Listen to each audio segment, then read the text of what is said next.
창세기 4장의 말씀에는 아담과 하와의 아들 가인과 아벨이 하나님 앞에 제물을 드렸습니다. 그 결과로 형제 간에 다툼이 생기고 가인이 아벨을 죽이는 끔찍한 사건이 나옵니다. 천지창조 이후 인간 역사가 그렇게 오래되지 않았는데 이렇게 살인 사건이 일어난 것은 참으로 인간 세계의 크나큰 비극이 아닐 수 없다고 생각이 됩니다. 어떻게 그런 끔찍한 사건이 생겼으며 또 그 사건의 결과는 어떻게 된 것인가? 오늘 본문 말씀 가운데 그 내용을 자세히 말씀해 주고 있습니다. 4장 맨 처음에 보니까 아담과 하와 사이에 가인을 얻었고 그 다음에 계속해서 아이를 낳았다는 말씀이 나옵니다. 이 가인의 이름의 뜻은 소유하다, 얻었다 라는 뜻입니다. 아벨이란 이름의 뜻은 허무, 비어있다, 공허하다 라는 그런 뜻이 있습니다.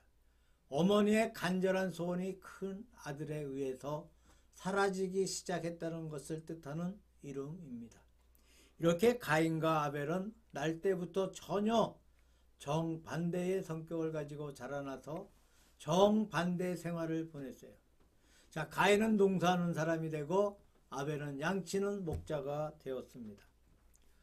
첫째로 옛날 고대 직업으로는 우리 한국은 물론 모든 나라의 직업으로는 거의 다 농사였습니다. 농자는 천하의 대본이다. 그렇게 불려왔어요. 중동 지방에 가게 되면 고대 목축한 기록이 기록되어 있습니다. 확실하게 농사하는 것과 목축이 인류의 조상들이 맨 처음에 가졌던 직업에 속하는 것을 알 수가 있습니다. 그런데 이 가인과 아벨이 하나님께 제사를 드리게 되면서 문제가 생겼어요. 형제 간의 두 계통, 가인 계통과 아벨 계통이 흘러내려갑니다.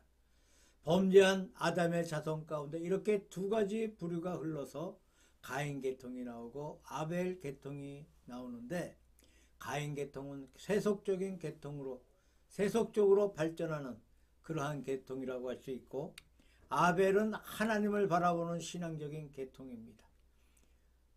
그래서 세속적인 계통과 신앙적인 계통으로 나누어지고 있는 것을 보게 됩니다. 범죄한 자손이 벌써 이렇게 나누어져서 두 가지 갈래가 생겼어요. 이것이 확실한 인간 세계의 비극이 아닌가 생각해 봅니다. 지금 전 세계가 자유체제와 공산체제, 전제체제와 민주체제, 이 두 가지 체제하에서 허둥대고 있는 것이 사실입니다. 또 우리나라와 같은 자유세계에서도 보게 되면 서로 간의 대립을 볼 수가 있고 두 가지 상반된 사상을 언제든지 볼 수가 있습니다. 하기야 인간 세계의 그런 사상의 대립 가운데서 인간의 역사가 발전도 되고 보다 더 좋은 진보가 되는 긍정적인 면도 있는 것은 사실입니다. 헤겔의 역사 철학을 보게 되면 어떤 정의란 것이 있으면 거기에 반대가 생겨 반이 나오고 그 다음에 얼마쯤 가다 보면 정과 반을 조화시켜가는 합이라는 것이 나오고 그 다음에 이 합이라는 것이 그냥 가다 보면 또 거기서 반대가 생겨나와서 이 합이 정의 역할을 하고 또 그와 반대의 반이 생겨나오고 또 그 정과 반을 조화시켜서 중간에 합이 생겨나오고 이렇게 정반합의 역사가 흘러내려간다고 그렇게 헤겔의 역사 철학이 말하고 있습니다. 인간 세계가 크면 큰 대로 작으면 작은 대로 어디든지 이 정반의 두 가지 대립이 있다는 것은 우리가 언제든지 볼 수가 있는 것이죠. 이런 대립을 통해서 인간 세계의 문화도 발전해가고 인간의 지혜도 발전하는 것입니다. 물론 반대되는 두 가지 부류 때문에 손상도 많이 있지만 그와 반대로 인간의 지혜가 개발되고 발전해가는 것도 또한 있습니다. 하여튼 그것이 우리 인간 세상에서 볼 수 있는 사실이라고 말하지 아니할 수 없는 줄로 믿습니다. 그러나 이것이 결코 정상적인 현상은 아닙니다. 지금의 세계는 평화를 유지하고 있습니다만 오늘의 평화를 유지하고 있는 것은 정상적인 평화를 유지하고 있는 상태가 아닙니다. 옛날에는 한 강한 국가가 약한 국가를 점령하고 지배하고 대제국을 형성할 때 거기에 세상의 평화와 안정이 있었습니다. 힘을 가지고 지배했을 때, 어느 하나가 절대적인 지배를 할 때 거기에 평화가 오는 이런 옛날의 모습들을 보았습니다. 현재는 그렇지가 않아요. 미국과 영국, 러시아, 유럽 연합국가, 중국 등의 대립하는 가운데 다 같이 무서운 무기를 갖추고 있기에 만약에 전쟁이 터지면 그 무기가 터질 것 같으면 결코 승자가 없습니다. 둘 다 망하고 만다는 거예요. 그래서 겁이 나서 피차간에 자제하고 있는 그런 상태의 평화입니다. 오늘 아침 뉴스에 북한의 무기가 실린 컨테이너 100여 개가 러시아로 가고 러시아의 지원으로 보이는 화물차를 포착하고 북한이 러시아의 전투기 개발 공장 등을 요청했다는 미 국무성의 발표를 보았습니다. 또 이스라엘과 하마스가 언제 터질지 모르는 이스라엘의 공격에 숨을 죽이고 있는 가운데 이란이 이스라엘에게 즉각 정전을 중지하지 않으면 대가를 치를 것이라고 공포했습니다. 그러니까 오늘날의 이 평화는 우리가 바라고 있는 바람직한 평화가 아니고 이상적인 평화도 아니고 또 영원한 평화도 아닌 것을 누구든지 알 수가 있습니다. 그러한 자제가 언제까지 갈는지 또 언제 터질는지 아무도 알지를 못합니다.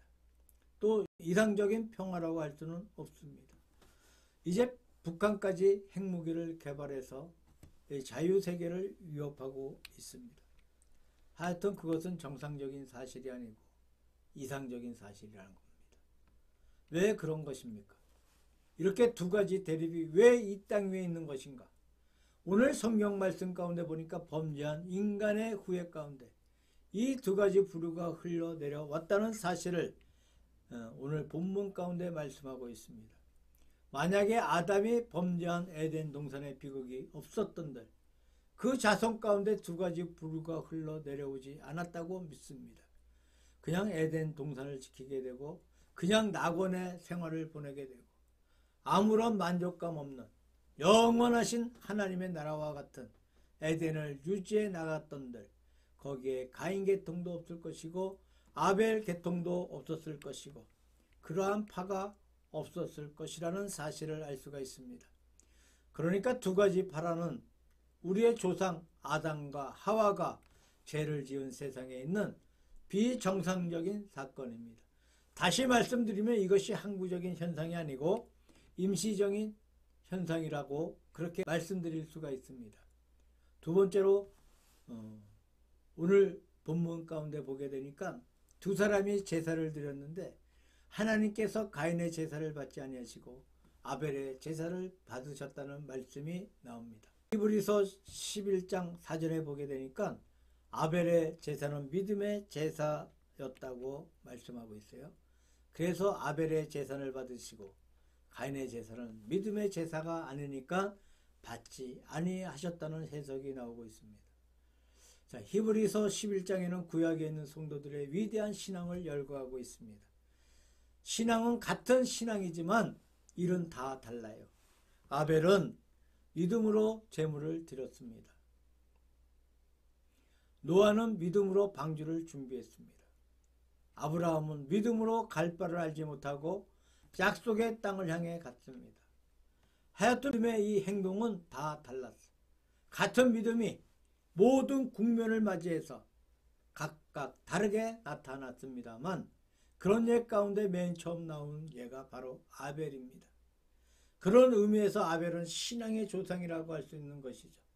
이 아벨의 제물을 하나님께서 믿음의 제물이기 때문에 받으셨고 또 가인의 제물을 받지 아니하셨을 때 가인의 얼굴이 변했다.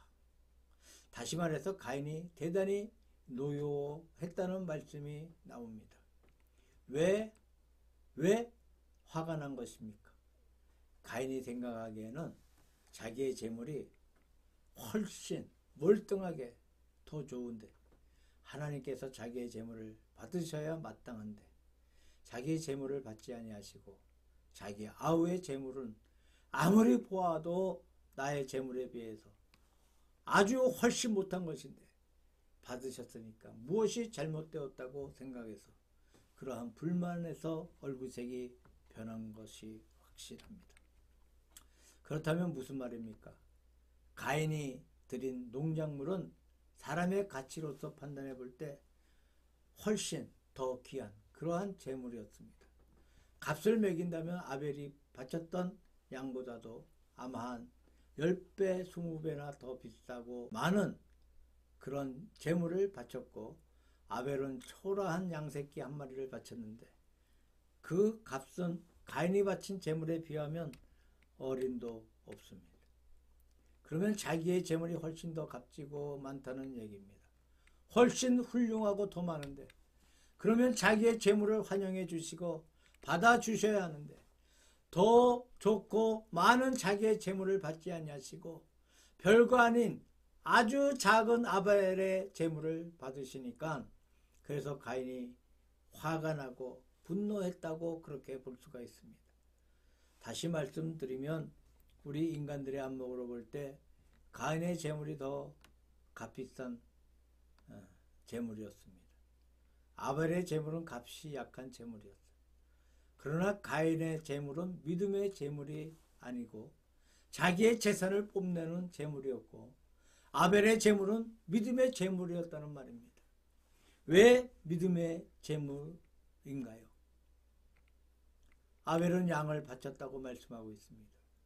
성경을 보게 되면 장차 오실 예수 그리스도를 가리켜서 세상 죄를 지고 가는 하나님의 어린 양을 보라 라고 말씀하셨어요.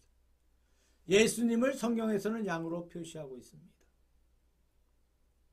또 구약의 전체 법전인 레위기에 보게 되면 재물 가운데 대표적인 재물이 바로 양입니다.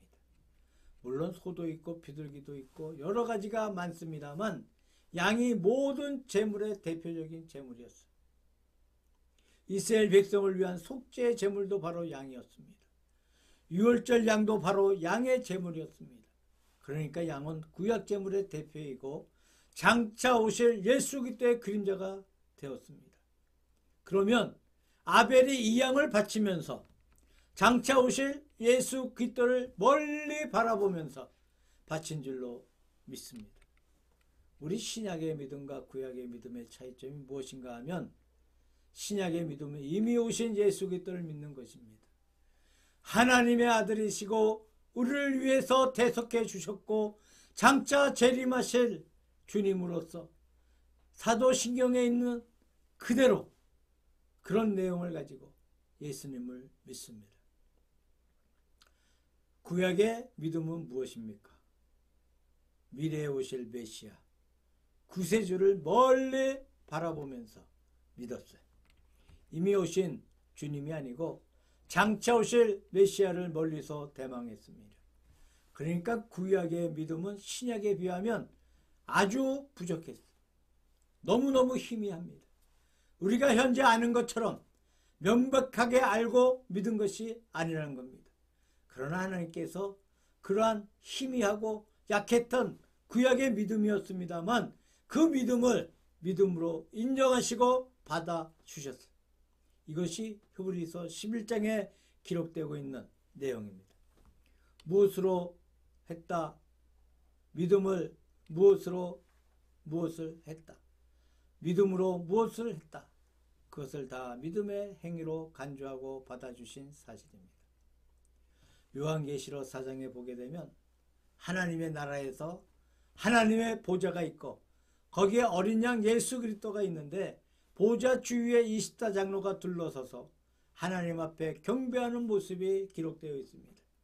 자, 24장로가 누구인가에 대해서 해석들이 많습니다만 대체적인 해석으로는 신약의 12사도와 구약의 12족장이라고 믿고 있습니다.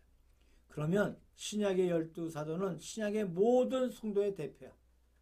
자, 구약의 12족장, 야곱의 12아들들의 12족장은 구약에 있는 모든 성도의 대표입니다. 그러니까 24장로는 신구약 성도들의 대표라고 그렇게 보는 겁니다. 이런 신약 구약의 성도들의 대표가 하나님의 보좌 앞에서 하나님께 경배를 드리고 있습니다. 그러니까 신약의 성도도 구원을 받고 있습니다. 구약의 성도도 구원을 받고 있습니다. 이 구약 성도들의 믿음이 무엇입니까? 언제 오실지 모르는 메시아 예수 그리스도를 바라보는 믿음이었어요.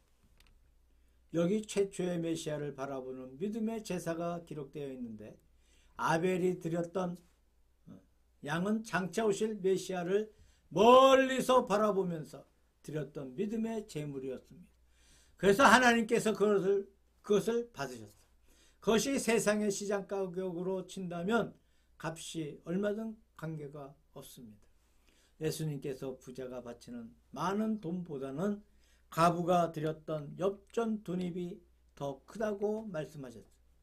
물량으로 따지면 물론 더 작았겠지만 믿음으로 드린 예물이므로 이게 더 크다고 우리 주님은 말씀하셨습니다. 그러니까 하나님의 판단은 외모로 판단하는 것이 아니고 중심의 판단, 중심으로 판단하셔서 아벨의 제물을 받으시고 가인의 제물은 거절하셨습니다.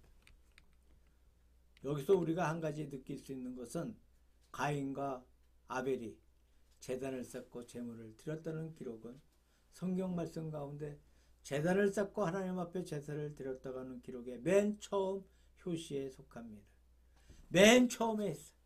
여기에 맨 처음 사람들이 제단을 쌓고 하나님께 제사를 드린 사건이 기록되어 있습니다. 이를 가리켜서 제단 시대라고 합니다. 이를 가리켜서 제단 시대라고 합니다. 이때부터 쭉 내려오면서 아브라함의 시대에 이르기까지 아브라함, 이삭, 야곱에 이르기까지가 전부 다 제단 시대라고 불리고 있습니다. 이때에는 평신도와 제사장의 차이점이 없었어요. 평신도가 따로 있고 제사장이 따로 있어서 평신도가 제사장에게 가면 제사장이 평신도를 대신해서 하나님 앞에 제사를 드립니다. 그것은 모세 이후의 이야기입니다. 모세 이전 족장 시대에는 평신도와 제사장의 차이가 없었어요. 그래서 누구든지 제사를 드렸습니다. 족장들은 자기 가족의 제사장이었습니다. 그래서 아브라함도 제사를 드리고 이삭도 제사를 드렸고 야곱도 제사를 드렸고 다 드렸어요. 여기에 그 맨 시초가 바로 아벨의 제사입니다. 그래서 이런 시대를 가리켜서 제단 시대라고 그렇게 말하고 있습니다. 이 제단 시대에는 이 제사 도구나 제물이 없었어요. 그냥 단을 쌓아놓고 제물을 그 위에다 갖다 두면 그만이었어요. 거기에 어떤 복잡한 의식이 없었습니다. 그렇게 제물만 갖다 놓으면 하나님께서 어떠한 표시를 하셨습니다. 제물을 받으셨다는 것을 알려주셨어요. 예를 들면 불이 떨어졌다거나 어떠한 표적이 거기 있다거나 해서 제물을 받으신 표시가 나타났습니다. 그 다음에 이 제단 시대가 지나가고 두 번째 시대가 모세가 백성을 거느리고 애굽에서 나와서 이 광야길에 들어와서 이제 시내 산에 올라갔을 때 백성은 시내 광야에 머물러 있고 모세는 하나님 앞에 올라가서 제단에 대한 계명을 받았습니다. 그래서 모세가 하나님의 계명을 받아서 만든 것이 해막이에요. 혹은 성막이라고 합니다. 이것은 상당히 복잡한 구조로 되어 있었습니다. 그래서 그때는 성막을 메고 다녔어. 그 위에는 가죽을 몇 커플 덮고 그렇게 했습니다. 하여튼 이것이 성막시대. 성막시대에는 제사장인 아론 지파의 제사장 직분이 나오고 이스라엘 다른 지파는 다 평신도에 속하고 평신도가 제사장에게 부탁해서 하나님 앞에 제물을 바치게 되고 이런 성과 속에 구분이 생겨져 나오게 되고 그 다음에 제사의 방법이 지시되고 제물의 구격이 다시 자세하게 지시가 됩니다. 이때부터 제사장을 통해서 제사하는 날에 제사하는 제물을 가지고 제사하는 방법에 따라 제사해야 했습니다. 이제 상당히 발달했다고 할까요? 아주 복잡해진 이것이 바로 회막 시대였습니다. 회막, 텐트 시대에는 그냥 메고 다니다가 제사를 드리고 있어요. 이 성막, 회막을 그냥 메고 다니다가 가나안에 들어가면서 얼마 동안의 세월을 보냈습니다. 그래서 가나안에 들어가게 되고 사사 시대를 거쳐서 사울 시대, 다윗 시대, 솔로몬 시대까지 갔어요. 이 솔로몬 시대에 큰 성전을 만들었습니다. 아주 큰 성전을 화려하게 만들어서 그 다음부터 솔로몬의 성전에서 제사를 드렸습니다. 그러나 그 성전은 회막과 큰 차이점이 없었어요. 회막보다 발전하고 커지고 고정되어 메고 다니는 것이 아니고 한 곳에 정착되어 버리고 말았습니다. 그러나 사실 이 성전은 회막보다 좋게 말하면 발달했다고 할 수가 있습니다만, 나쁘게 말하면 이방 풍습이 상당히 많이 도입되어 있었습니다. 이때부터 성막, 회막의 순수성을 잃어버리고 회막보다 못하다고 그렇게 말할 수가 있습니다.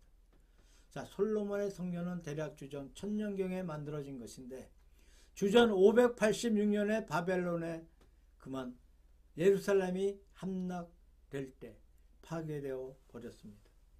모든 기물이 빠져 버렸어요. 무너지고 만 것입니다. 그 후부터 바벨론 강가에 갔었을 때 그들은 회당을 세우게 되었어요. 회당은 아주 작은 것이 많이 만들어졌는데, 회당은 쉽게 말해서 분산된 성전이라고 할 수가 있습니다. 하나님 앞에 모이는 동시에 자녀들에게 성경을 가르쳐주는 장소로서 발전되었어요. 포로에서 돌아온 후부터 예수님에 이르기까지 스룹바벨의 성전이 재건되었습니다. 동시에 회당도 존재했습니다. 이 성전과 회당의 겸용 시대라고 할 수가 있습니다.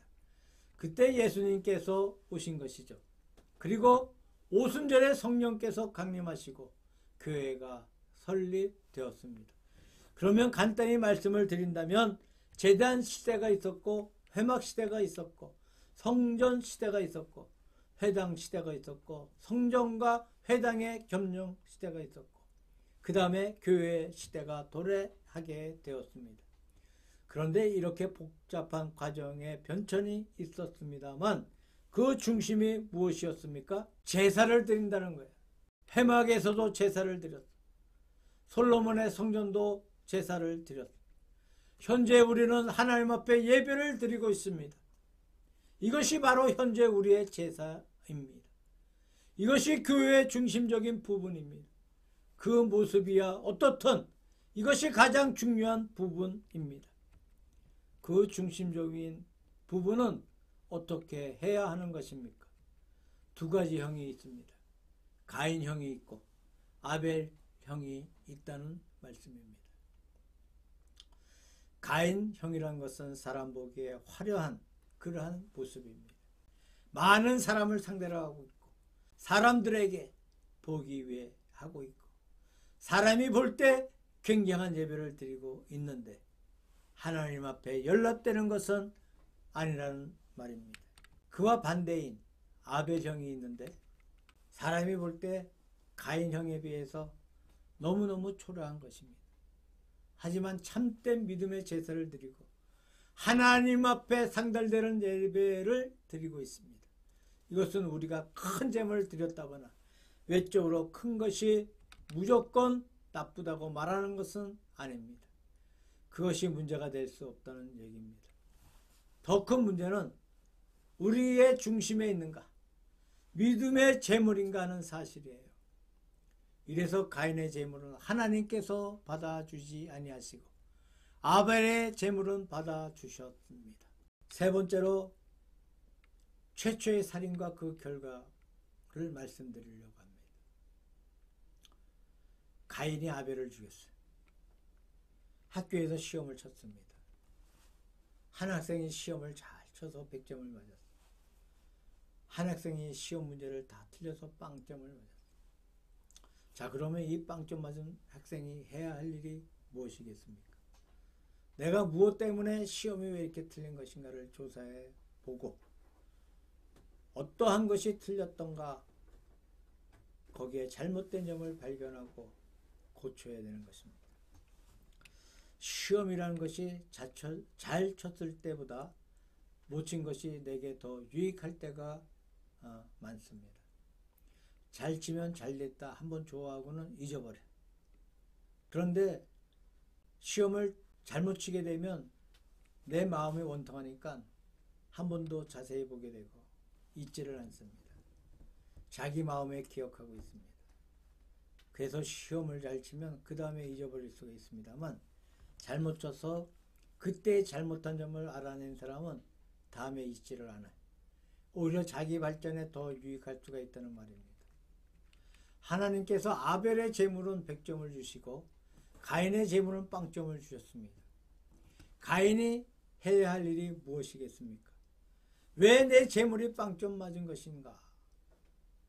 이 반성을 해보아야 할 텐데 반성을 하지 않고 어떻게 했습니까? 시험을 잘 쳐서 100점을 맞은 자기 동생을 미워해. 아벨은 가인에게 믿음을 받을 만한 아무런 잘못이 없습니다. 죽을 죄를 진 것이 없어. 가인에게 미움을 받을 만한 아무런 잘못이 없습니다. 가인은 괜히 죄 없는 아벨을 미워했어. 하나님께 반항을 했습니다. 마치 나쁜 학생이 시험 잘 친 학생을 미워하고 그 다음에 자기에게 0점을 준 선생을 미워하는 그러한 상황이 되었습니다. 그래서 하나님께서 경고하시죠. 경고하셨어. 너의 얼굴이 변하는데 왜 그런 것이냐. 이 말씀은 가인에게 반성하라고 하신 말씀입니다. 시험을 잘못 친 것은 반성할 점이지. 왜 그렇게 얼굴이 변하고 있느냐. 그러지 말라. 그러면 죄악에 빠지고 만다. 라고 하나님께서 경고를 주셨는데 가인은 그 경고를 무시해버리고 그만 동생을 죽여버렸어요. 그래서 최초의 살인자가 되어버렸습니다. 이때 하나님께서 가인에게 내 아우 아벨이 어디 있느냐고 물으셨어요.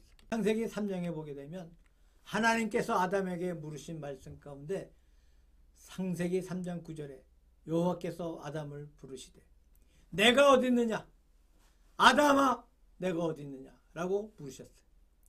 가인에게는 내 동생 아벨이 어디 있느냐? 라고 묻고 계십니다. 아담에게 물으신 것은 자기와 하나님과의 관계입니다. 나의 신앙 상태가 올바른 상태에 있는 것인가? 그것을 묻고 계시는 겁니다. 가인에게 물으신 말씀은 나와 동생과의 관계를 물으시는 것입니다. 나와 동생 간의 관계가 정상적인 상태에 있는가? 이것을 묻고 있는 것입니다. 여기 보니까 내 아우 아벨이 어디 있느냐고 하셨어요. 그냥 아벨이 아니에요. 내 아우라는 말을 붙여 있습니다. 아우란 명사가 무엇입니까? 아우란 이름은 나와 더불어 피를 나눈 존재예요. 아우란 이름은 내 사랑의 대상이 되어야 할 존재입니다. 아우란 이름의 뜻이 사랑하는 자여라는 뜻입니다. 그런데 피를 나누고 사랑의 대상이 되어야 할 아우가 원수가 되어버렸어요. 원수처럼 되었어요. 드디어 그 아우를 죽여버렸습니다. 유럽에 이러한 동화가 있어요. 어떤 사냥꾼 형제가 있었는데 산으로 사냥을 하러 갔습니다. 가다가 형제가 나누어 서서 이제 길을 가는데 얼마쯤 가다 보니까 형이 보니까 저 멀리 산꼭대기에 곰이 한 마리 올라오는 것 같아. 그래서 얼른 총을 겨누고 곰을 쏴 죽이려고 합니다. 방해를 막 당기려고 하는데 자세히 보니까 곰 같지가 않아. 그래서 방아쇠를 내리고 가만히 보니까 곰이 아니야. 사람이야. 아이고 큰일 날 뻔했군. 내가 사람을 죽일 뻔했거든. 그 다음에 차차 다가가 보니까 자기의 동생이었어. 얼마 전에 방금 헤어졌던 동생이었던 거예요. 얼핏 보니까 곰으로 보아 쏘아 죽이려고 했습니다. 아담은 하나님께서 부르실 때 도망쳐서 나무 그늘에 가서 숨었어. 또 하는 말이 내가 벗었으므로 부끄러워 숨었습니다. 그렇게 말합니다. 하여튼 아담은 범죄한 후에 도피해 갔어. 숨었어. 가인은 반항을 합니다. 내가 내 아우를 지키는 자이니까 난 몰라요. 도피해 가는 것도 아니고 죄를 숨기는 것도 아니고 반항을 해. 여기 사람이 한번 죄를 범하면 점점 더 악하게 된다는 것을 말하고 있는 겁니다. 아담보다 가인이 훨씬 더 악하게 되고 있습니다. 돌이 떨어져 내려가면 처음보다 점점 빨리 굴러가. 가속도가 작용합니다. 처음에 범죄할 때는 작은 범죄였지만 두 번, 세 번 범죄할 때는 크게 해버려. 마지막에는 아무런 양심의 가책 없이 죄를 범하게 됩니다. 여기에 죄악의 마음이 발전해 가고 있는 모습을 보게 됩니다. 오늘 본문 말씀을 보게 되면 내 아우를 지키는 자니까 라는 말씀이 나오는데, 이 지키는 자는 바로 목자를 말합니다. 목자가 양을 지키고 있는 모습이에요. 유명한 제임스 모팟이라는 성경학자는 이 말을, 이 구절을 번역하기를 내가 내 아우의 목자오니까 그렇게 번역을 했어요.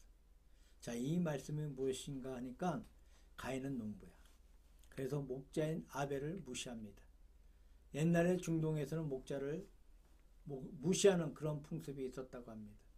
그래서 나도 그런 목자란 말입니까? 라는 그런 뜻입니다. 이 말 속에는 한편으로는 목자인 아우를 멸시하는 그런 뜻이 담겨 있고, 한편으로는 멸시를 받아야 할 목자를 오히려 사랑하시는 하나님 앞에 반항하는 뜻이 있습니다. 내가 더 고귀한 신분인데 나보다 못한 목자를 하나님께서 왜 좋아하십니까?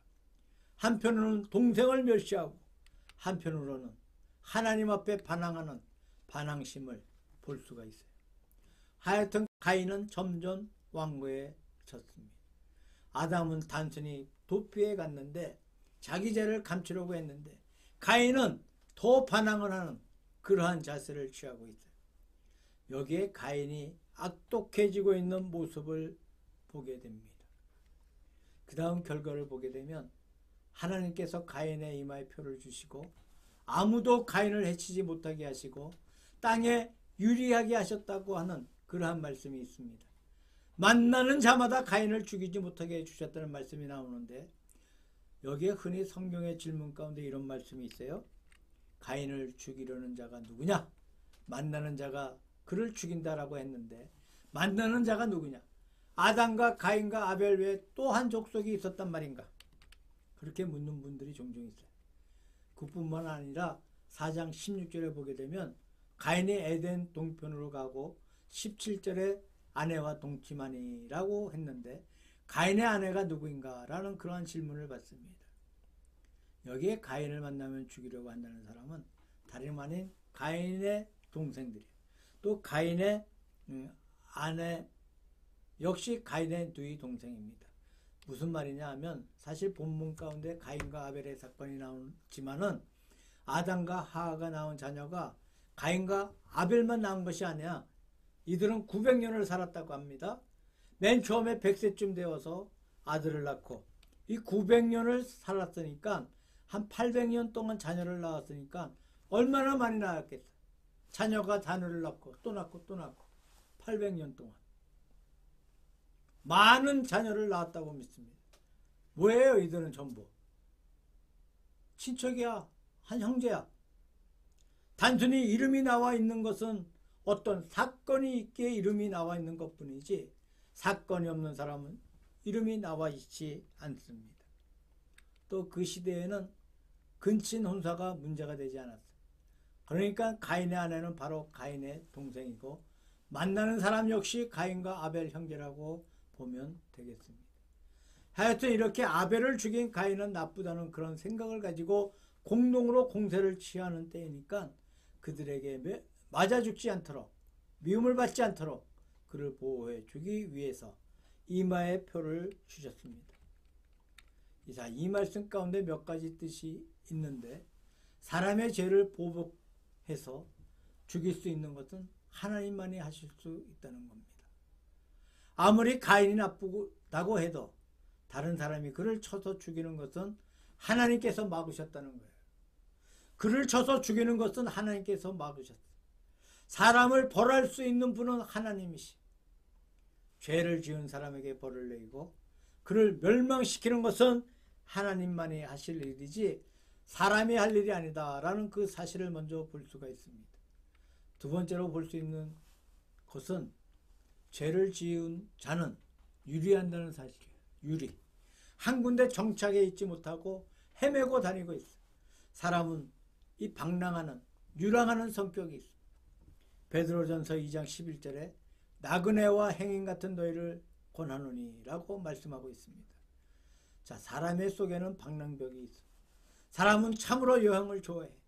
좋게 보면 여행을 좋아한다고 그렇게 볼 수 있는데, 나쁘게 보면 사람은 무엇인가 이 안정을 이루지 못하고 있어. 결코 사람의 마음속에는 100% 만족을 주는 그러한 곳은 없다는 겁니다. 좋은 데 가도 불만이 있고, 무엇인지 다른 곳, 더 좋은 곳으로 갔으면 좋겠다, 이렇게 생각합니다. 독일의 신학자 몰트만의 말 가운데 내면적인 이미지라는 그러한 말이 있습니다만, 사람의 이 내면에는 만족함이 없어. 결국 사람은 정신적으로 유랑하고 있다는 말씀입니다. 저는 어렸을 때부터 유랑, 방랑을 즐겼던 것 같아요. 이 역마살이라고 말들 하고 있는데, 이 그때를 생각하면 지금의 나를 생각할 수가 없어요. 하나님이 아니었다면, 어릴 때부터 어머니의 손을 잡고 교회에 다녔던 그러한 때가 없었다면 지금의 나는 없었을 것이라는 겁니다. 세상을 방황하면서 어릴 때 주일학교에 부르던 찬양이 생각나고, 어려울 때 찬송가가 생각나고, 힘들 때 부르던 찬양이 생각나고, 그리고 하나님의 구약의 인물들이 생각이 나고, 예수님의 말씀이 생각나고, 그러면서 눈물이 흐르고 회개를 하게 되고, 그러면서 다시 집으로 돌아왔던 기억이 납니다. 자, 어거스틴의 말 가운데 하나님이여 사람이 당신의 품 안에 안기기까지는 절대 만족함이 없습니다 라는 그러한 말이 있습니다. 죄는 우리를 하나님으로부터 점점 멀어지게 해. 죄를 지은 우리 인간은 정신적으로 끊임없이 방랑하게 되고 방황하게 되고, 늘 어디론가 어느 곳이론가 그냥 가게 되고 헤매게 된다는 거예요. 우리는 하나님 품 안에 돌아가야 합니다. 하나님의 품 안에 안길 때만이 참된 안식과 만족이 있기 때문입니다.